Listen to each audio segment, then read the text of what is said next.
The FDA authorized Pfizer's coronavirus vaccine for emergency use for children ages 12 to 15. That announcement came out yesterday, but that doesn't mean you can get shots in arms just yet. The Western States Scientific Safety Review Work Group still needs to review the decision.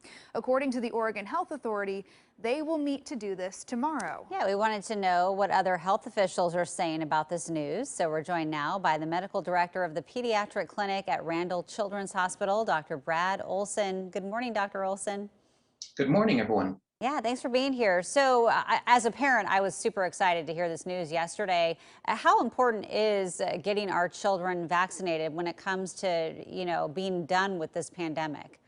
Yeah, this is really welcome news. I think it's important for the viewers to understand that the vaccines are working. So in January, the United States saw 1.5 million new cases of COVID on a weekly basis. That number's come down to 300,000 in recent estimates. And that's largely driven by several factors, but one of them is the success of vaccines.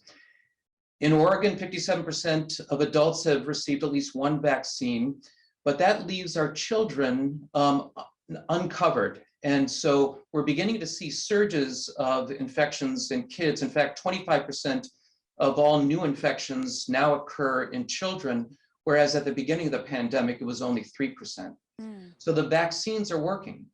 And that's welcome news. Yeah, so Dr. Olson, we've been reporting on these studies showing that, the vaccines have been just as effective, in some cases even a little more effective for younger children than they are in the adult populations. But I think a lot of parents are still concerned about vaccinating their children.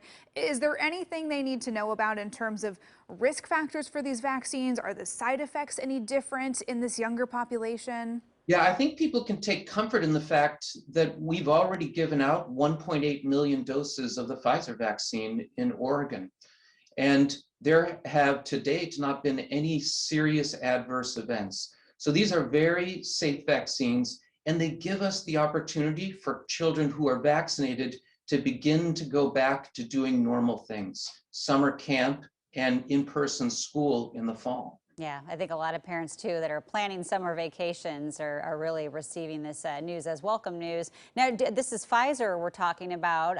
Do you think Moderna and Johnson & Johnson it sounds like they're making similar moves to hopefully also... They are. They're in the clinical trials, and I expect that they will come out with similar age windows for their vaccines. And we're hopeful that as we progress through the rest of the year, we'll be able to move the lower age limit down, and people are talking about the age of 2.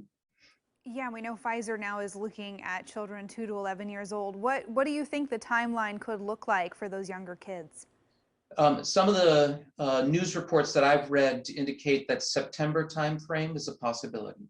Okay. That would be good news for a new school year, for sure. Definitely. Yeah. And what about kids younger than 2? Is that even being looked at right now? They are looking at studies for the 6-month to 2-year age window, but those will come out probably not until next year. Okay. And if parents have questions about this vaccine or other vaccinations for their children, because I know we are probably concerned too for kids maybe missing some doctor's appointments over the last year and a half, who should they reach out to? How can they make sure they're staying on track? They should really get in touch with their primary care providers.